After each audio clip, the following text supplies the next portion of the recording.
Hello and welcome. आज हम पढ़ेंगे मैथ्स। ठीक है, मैथ्स का टॉपिक होगा हमारा परसेंटेज।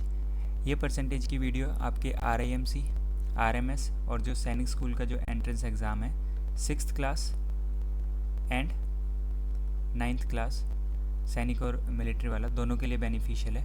और हमारा जो RIMC का एग्ज़ाम होता है, ठीक है, अभी दिसंबर में होगा, तो उसके लिए भी बेनिफिशियल होगी, तो ध्यान से पढ़ना। आज हम करेंगे थ्योरी, जो परसेंटेज की थ्योरी होती है, इंपॉर्टेंट फॉर्मूले होते हैं, फ्रैक्शन जो वैल्यू होती है हमारी वो, प्लस थोड़े बहुत क्वेश्चंस। ठीक है, आज थ्योरी ज़्यादा होगी तो क्वेश्चंस कम होंगे। कल से हम क्वेश्चंस ज़्यादा करेंगे। ठीक है, कल से हम सिर्फ क्वेश्चन करेंगे। जैसे ये पार्ट 1 है तो इसमें हम सिर्फ थ्योरी पे ज़्यादा फोकस करेंगे ताकि आपको ओवरव्यू मिल जाए। ठीक है, तो बिना देरी करे हम स्टार्ट करेंगे। तो सबसे पहले बारी आती है परसेंटेज। जो वर्ड हमारा जो परसेंटेज है, परसेंटेज, इसका मतलब क्या होता है?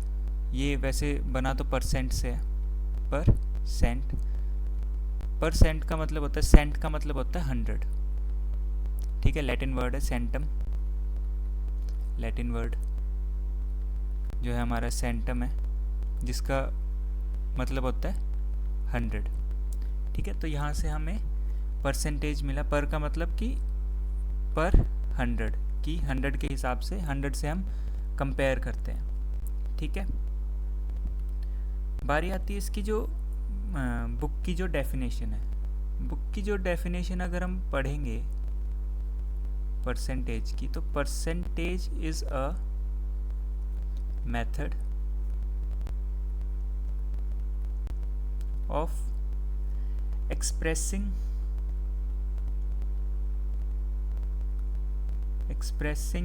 fractions or parts of any quantity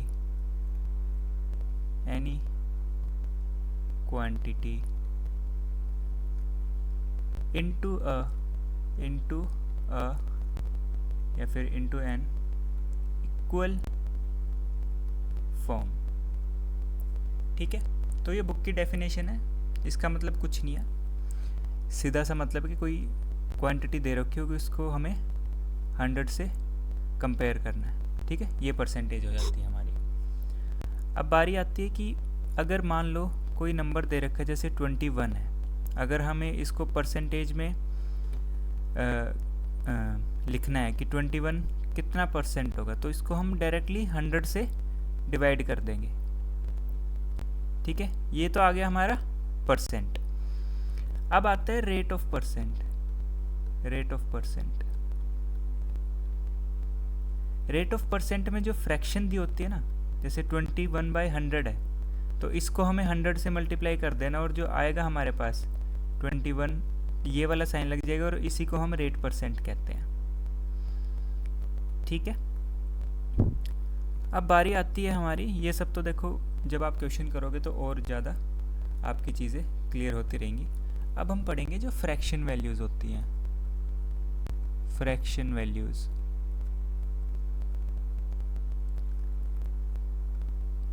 ठीक है, फ्रैक्शन वैल्यूज़ मतलब कुछ परसेंटेज होती है जिनकी हम डायरेक्ट फ्रैक्शन निकाल सकते हैं। वो MCQs वगैरह जैसे सैनिक और मिलिट्री में हमारे वो काम आ जाते हैं। जैसे 1% है, 1% को हम कैसे लिखेंगे? अगर परसेंटेज का साइन हटाना है तो नीचे हमारा 100 आ जाएगा, तो 1% की जो फ्रैक्शन वैल्यू होगी वो 1/100 होगी। ऐसे ही हम 2% की निकालेंगे तो 2/100 मीन्स 1/50, 1/50। ठीक है, फिर बारी आती है हमारी 4% की, 4% की, तो मीन्स 4/100। इसको अगर हम कट करके लिखें तो 1/25। फिर बारी आती है 5% की। ठीक है, ये मैं वो वाले लिखवा रहा हूँ जो डायरेक्ट एग्जाम में पूछे जाते हैं और जो जिनकी डायरेक्ट कोई फ्रैक्शन वैल्यू बनती है। ठीक है, अभी तो जैसे 4-5 है, अभी आगे मिक्स्ड फ्रैक्शन वाली भी बताऊँगा जिनकी जो फ्रैक्शन वैल्यू है वो डायरेक्ट आती है। तो 5/100 मीन्स 1/20। फिर बारी आती है, एक परसेंट होती है 6 1/4%। 6 1/4% को अगर आप कन्वर्ट करो तो 25/4 और इंटू में 100, तो 25 से अगर हम 100 को कट करें तो 4, तो ये आ जाएगा हमारे पास 1/16। ठीक है, ऐसी हमारे पास होती है 8 1/3%, ये होती है 1/12। ठीक है, फिर बारी आती है 10%। 10% की फ्रैक्शन वैल्यू होती है 1/10। फिर बारी आती है 12.5%, ये होती है 1/8। ठीक है, फिर 16 2/3%, ये होती है 1/6। फिर 20%, ये होती है 1/5। अब जैसे 5% का 1/20 था, 20% का 1/5 होगा, तो ऐसे भी हमारे थोड़े रेसिप्रोकल वाले बन जाते हैं। फिर बारी आती है 25% की, तो ये होता है 1/4। उसके बाद बारी आती है 33 1/3%, इसकी वैल्यू होती है 1/3। ठीक है, ये चीज़ आप वीडियो पॉज करके नोट कर लेना। ठीक है, मैं मिटा रहा हूँ। 33 1/3% के बाद बारी आती है 50% की। 1/2%, 2% का था 1/50, तो 50% का होगा 1/2। ठीक है, इसके बाद बारी आती है 100%, वो होता है 1। ठीक है, इसके बाद थोड़ी एक्स्ट्रा भी होते हैं, जैसे 16% है, वो होता है 4/25। ठीक है, फिर बारी आती है 64% की, वो होता है 16/25। ठीक है, 40% है, वो होता है 2/5। 60% होगा, वो होगा 3/5। इन सबको नोट कर लेना और याद कर लेना, क्योंकि ये एग्ज़ाम में बहुत हेल्पफुल होंगे। फिर बारी आती है 80% की, वो होता है 4/5। ठीक है, फिर बारी आती है 37 1/2%, ये होता है 3/8। ठीक है, फिर 87 1/2%, ये होता है 7/8। ठीक है, फिर 83 1/3%, ये होता है 5/6। फिर 9 1/11, ये होता है 1/11। ठीक है, 133 1/3%, ये होता है 4/3। ठीक है, इसके बाद बारी आती है 66 2/3% का। हमने 1/3 करा था, 33 1/3, ये उसका डबल है, तो वो भी उसका डबल होके 2/3 आ जाएगा।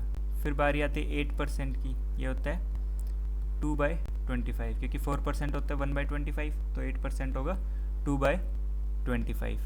फिर बारी आती है 11 1/9% की, ये होता है 1/9। ठीक है, 11 1/9% का होता है 1/9, और यहाँ पे हमारी जो फ्रैक्शन वैल्यूज़ हैं वो जो एग्ज़ाम पॉइंट ऑफ व्यू से हैं।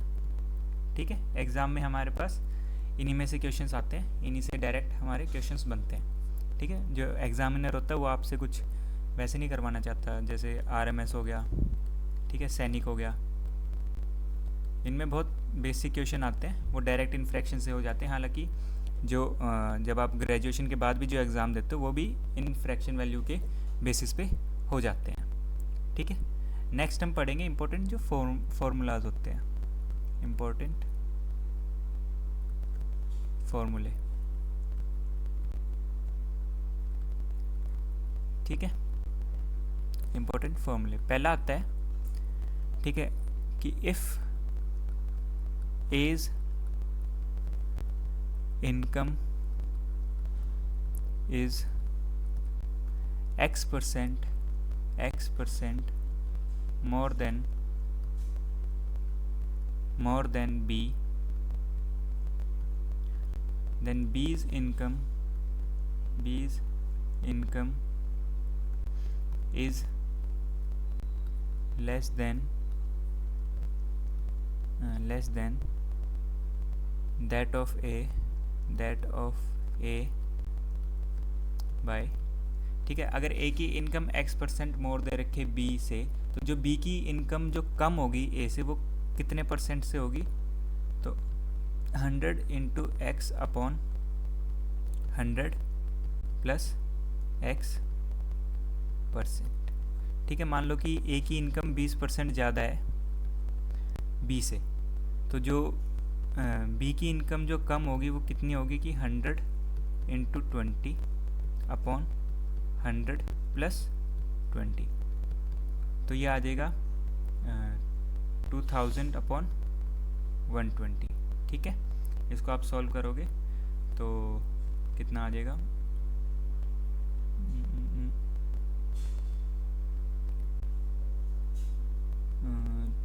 600,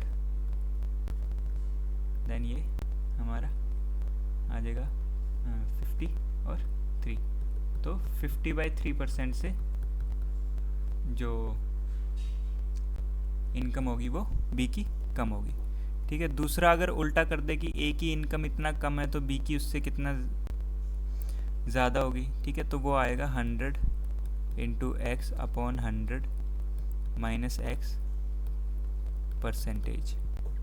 ठीक है, अब अगर हम कैलकुलेट करें तो अगर ए की इनकम ज़्यादा है बी से तो बी की इनकम 50/3% से कम होगी ए से।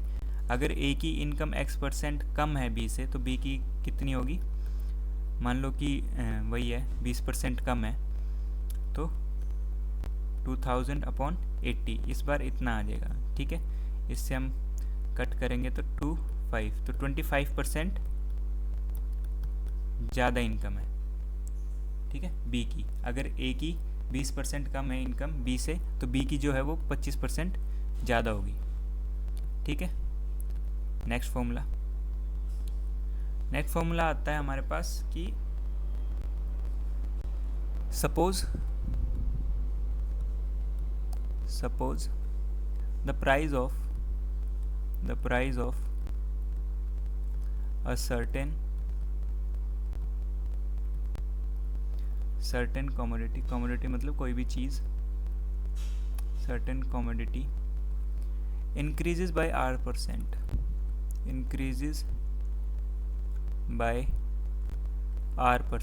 कि कोई चीज़ है उसका अगर प्राइस R% से इंक्रीज़ हो जाता है एंड एक्सपेंडिचर मतलब खर्च, कि कितना आप खर्चा कर रहे हो, and expenditure on this commodity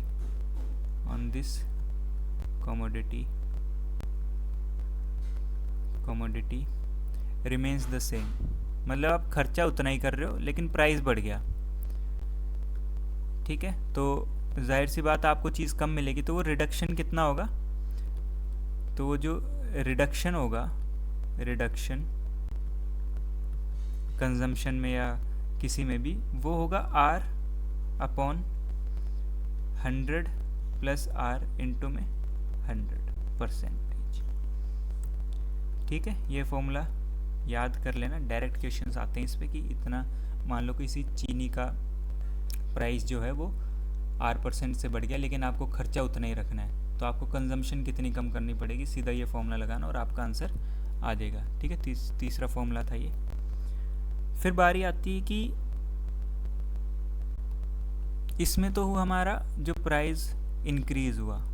ठीक है, अगर डिक्रीज होगा तो, ठीक है, अगर प्राइस डिक्रीज हो गया और कमोडिटी हमने सेम रखी, देखो डिक्रीज क्या हुआ, प्राइस,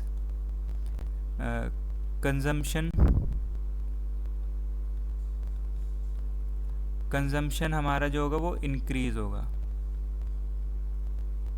ठीक है, एक्सपेंडिचर हमने सेम रखा,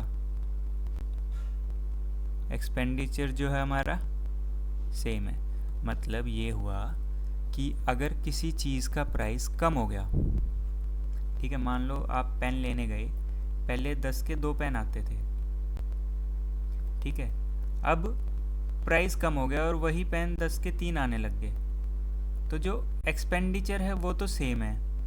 ठीक है, यहाँ पे भी 10 था, यहाँ पे भी 10 है, प्राइस आपका डिक्रीज़ हुआ है तो जाहिर सी बात है जो आपकी कंजम्पशन होगी वो ज़्यादा बढ़ेगी। आपने 10 रुपये ही खर्च करने, पहले 2 आते थे, अब 10 के 3 आ रहे तो आपने 3 ले लिए, पहले कितना आता था, 2 आता था, तो जो आपका जो कंजम्पशन है वो 2 से 3 हो गया, और मतलब इंक्रीज़ होगा आपका जो कंजम्पशन होगा। तो ठीक है, अब वो कितने % से इंक्रीज़ होगा, वो आएगा R upon 100 minus R into में 100। ठीक है, ऐसे नहीं है कि सिर्फ फॉर्मूले लिखवा दूंगा, इसके बेसिस पे हम क्वेश्चंस भी करेंगे। ठीक है, अभी आज के लिए 4 फॉर्मूले लिख लो, इनको अच्छे से समझो, याद करो। ठीक है, इसके बाद हम कुछ MCQs तो नहीं, नॉर्मल क्वेश्चंस करेंगे। ठीक है, ये दोनों जो थर्ड और फोर्थ जो फॉर्मूले हैं ये बहुत ज़्यादा इम्पोर्टेंट हैं, क्योंकि इन पर डायरेक्ट क्वेश्चन आते हैं। जैसे आप राइस लेने गए, ठीक है, पहले आप मान लो वैसे तो डायरेक्ट क्वेश्चन ही आता है कि इतना % चेंज हुआ, ऐसे ही क्वेश्चन बन जाएगा। Suppose the price of a certain commodity increase by 20% and the expenditure of this commodity remains the same। तो जो आपका जो रिडक्शन होगा कंजम्पशन में वो बताइए, कुछ नहीं करना, जो परसेंटेज वैल्यू दे रखी होगी वो आर की जगह रखना और आपका जो आंसर है वो डायरेक्ट आ जाएगा। ठीक है, इसके बेसिस इनके बेसिस पे अभी हम क्वेश्चंस करेंगे कुछ बेसिक। ठीक है, 35% ऑफ अ नंबर इज़ 315। तो हमें क्या बताना है, जो नंबर है वो बताना है। ठीक है, तो हम लिखेंगे सॉल्यूशन। ठीक है, लेट, ये RMC वालों के लिए बता रहा हूँ मैं, सैनिक वाले डायरेक्ट कर सकते हैं। Let the number be x। ठीक है, फिर हम लिखेंगे according to question, according to the question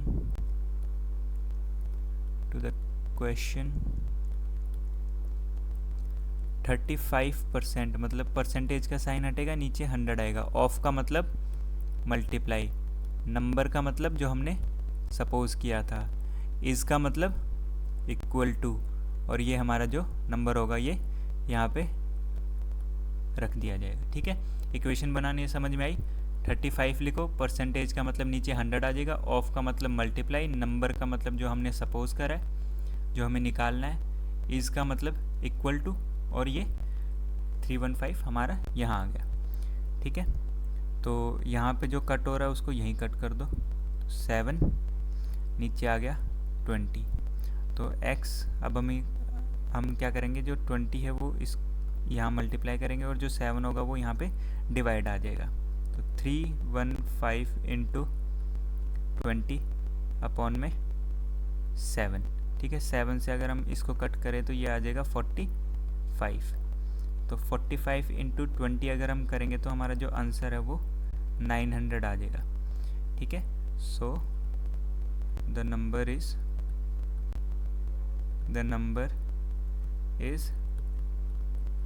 900। ठीक है, ये क्वेश्चन समझ में आया। अगला क्वेश्चन करेंगे अब हम। एक काम करना, या तो अगर आपको आता है तो वीडियो को रोक के पहले खुद सॉल्व करें और बाद में देखें कैसे सॉल्व करा हुआ। ये एरो वगैरह मत डाल देना एग्जाम में, ये बस समझाने के लिए था।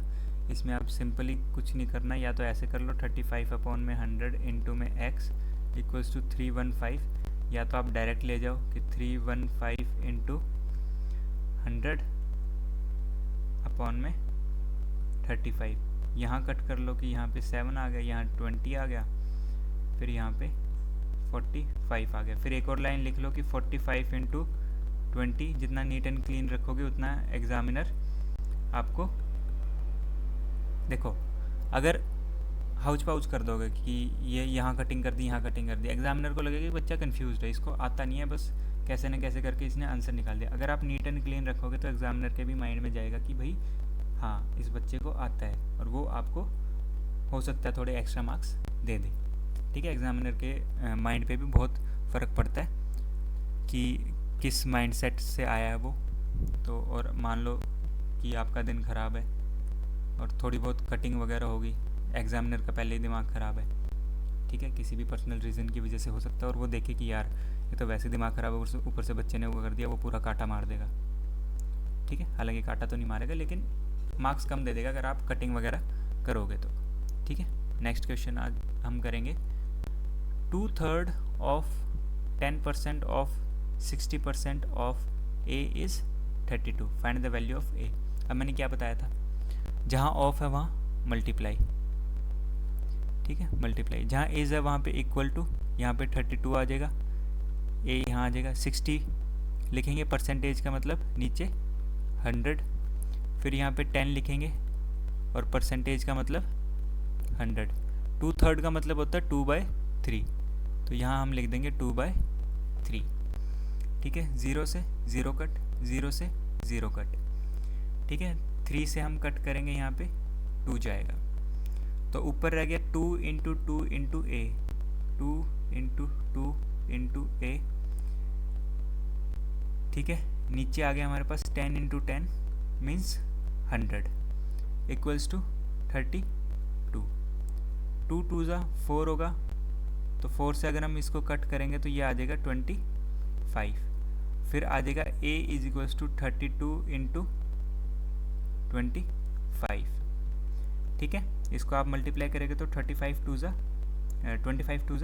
50, 5 कैरी, 25 3 ज़ा 75 और 5 80। ठीक है, तो 800 हमारा आंसर आ जाएगा। ठीक है, समझ में आ रहा है? यहाँ पे इससे फ्रैक्शन से पहले लिख देना according to question, according to the question. ठीक है, या तो 1 मिनट में फेयर में लिख देता हूँ ताकि आप लोगों को आइडिया हो जाए। ठीक है, सॉल्यूशन लिखेंगे हम, सॉल्यूशन। ठीक है, तो हम लिखेंगे according to the question, according to the question. ठीक है, फिर हम लिखेंगे 2/3 इंटू 10% मतलब 10/100 into 60/100 into a is equals to 32। फिर आप कटिंग करना चाहो तो यहीं कर लो, कोई इशू नहीं है। ठीक है, 3 से यहाँ पे क्या, ये बच गया 2, या तो यहाँ कर लो 5 या फिर यहाँ कर लो 5। फिर वही है, कटिंग वगैरह ज़्यादा हो जाएगी बट कोई बात नहीं। a is equals to 32 into 25, फिर ये आ जाएगा हमारे पास 800 a की value. So the value of a is 800। ठीक है, ये वाला क्वेश्चन भी हो गया। नेक्स्ट क्वेश्चन करेंगे अब। 76% of the student in a school are boys. देखो, ठीक है, सॉल्यूशन पहले पूरा क्वेश्चन पढ़ लेते हैं, फिर बताता हूँ कैसे इसके वो बनाना है। If the number of girls is 204 then find the total number of students. देखो, कोई भी चीज़ अपने आप में 100% होती है, तो जो टोटल नंबर ऑफ स्टूडेंट होंगे वो 100% होंगे। उसमें से 76% जो हैं वो बॉयज़ हैं, इसमें से जो 76% जो हैं वो बॉयज़ हैं, तो बचे हुए जो 24% होंगे वो क्या होंगी, गर्ल्स। और 24% की वैल्यू हमारे पास है 204। ठीक है, हमें 76 की निकालनी है। ठीक है, अब हम इसको कैसे लिखेंगे, let the total number of, इसको मिटा लेते हैं साइड वाले को,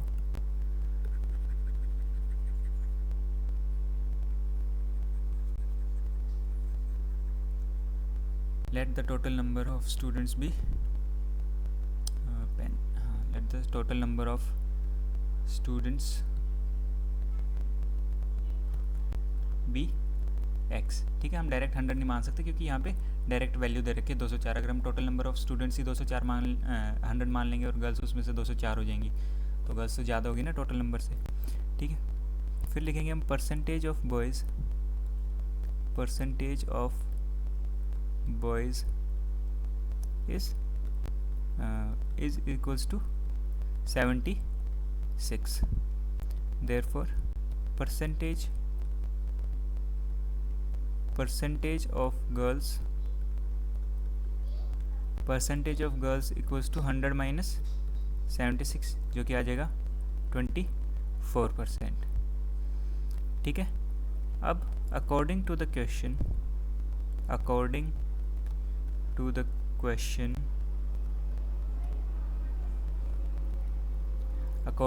question 24% of x मतलब 24% of total students. Total students का अगर हम 24% लेंगे तो गर्ल्स आ जाएंगे, और गर्ल्स हमारे पास क्वेश्चन में है 204, तो इक्वल्स टू 204। ठीक है, फिर से वही करेंगे, 24/100 इंटू एक्स इक्वल्स टू 204। ठीक है, यहाँ पे अगर हम कटिंग करें तो 4 से करें तो 6, यहाँ पे 25। फिर अगर हम यहाँ पे करें तो यह आ जाएगा 3, 18 पे जाएगा, 2 कैरी बचेगा, 24 तो 4, तो x आ जाएगा 34 इंटू में 25। ठीक है, अब 25 4 जा, यह आ जाएगा हमारे पास 100, कैरी बचेगा 10, 25 3 जा 75 प्लस 10 85, तो जो x की वैल्यू है वो हमारे पास 85 आ जाएगी। ठीक है, तो इसके नीचे लिख लेना, यहाँ पे स्पेस नहीं है, मैं यहाँ लिख देता हूँ, total number of students are, total number of students is equals to 850। ठीक है, ये आपका इस क्वेश्चन का सॉल्यूशन हो गया। ठीक है, next, Rohit spent 20% of his income on food, 30% on house rent and 25% on clothes। ठीक है, रोहित की कोई इनकम है जिसमें से वो 20% जो है वो अपना खाने पे खर्च करता है, 30% रेंट देता है और 25% क्लोथ्स पे। तो बची हुई जो इनकम होगी उसको हम कहते हैं सेविंग, और वो कितनी करता है ये, ₹750। तो उसकी जो हमें इनकम है वो बतानी है। ठीक है, तो इसमें हम सॉल्यूशन लिखेंगे। सबसे पहले हम लिखेंगे गिवन, गिवन जो है सबसे पहले सेविंग्स, सेविंग है उसकी ₹750। ठीक है, एक्सपेंडिचर लिखेंगे हम, एक्सपेंडिचर लिखेंगे हम 20% प्लस 30% प्लस 25%, टोटल कितना हो गया 50 प्लस 25, 75% उसका एक्सपेंडिचर हो गया। ठीक है, इतना वो खर्च कर देता है। ठीक है, तो बचा हुआ मतलब एक्सपेंडिचर उसका इतना हुआ, तो जो सेविंग की परसेंटेज है, सेविंग परसेंटेज वो कितनी आ जाएगी 25%, और 25% की वैल्यू हमारे पास उसने दे रखी है। तो यहाँ से हम अपना आंसर स्टार्ट करेंगे, आंसर स्टार्ट करेंगे, ये तो गिवन वाला पार्ट था। तो 25 according to question, according to question 25% of total income, यहाँ पे मान लो let total income be x, तो 25% of x is equals to 750। ठीक है, यहाँ कर देता हूँ मैं 25/100 into X is equals to 750, 25 3 जा 75, तो x आ गया हमारे पास 3000। ठीक है, तो his income is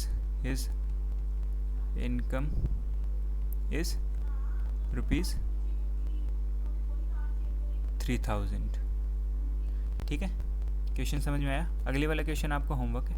ठीक है, याद रखना ये रिमेनिंग वाला है, ट्राई करना कि Lata spends 20% on food, 25% of the rest on education and 10% of remaining on house rent. ठीक है, if still she has ₹120 with her आएगा, यहाँ पे जेंडर नहीं चेंज करेंगे, फाइंड हर इनकम। मतलब लता के पास अगर मान लो 100 रुपये थे तो उसमें से 20% उसने फूड पे लगा दिए, 20% मतलब 20 रुपये उसके गए। अब जो बचे हुए जो 80 रुपये हैं उसका 25% उसने एजुकेशन पे लगाया। ठीक है, फिर जो बचेगा उसका 10% वो हाउस रेंट पे लगाएगा, और फिर जो बचेगा वो आपकी सेविंग हो जाएगी। ठीक है, तो इनकम बतानी है, ये आपका होमवर्क है। होमवर्क कल होगी देखो आज हुई मैथ्स की क्लास और जीके की क्लास होगी आपकी इसके बाद, ठीक है। अपलोड कर दूंगा मैं आज में ही मैथ्स और जीके। कल होगी रीजनिंग की क्लास, सैनिक और आरएमएस वालों के लिए रीजनिंग और जनरल साइंस। कभी जनरल साइंस हो सकती है या जीके हो सकती है, यहाँ पे जीके की जगह जनरल साइंस भी हो सकती है, ठीक है। तो वो हमारा जो है वो फ्लेक्सिबल है, ठीक है, जनरल साइंस या जीके।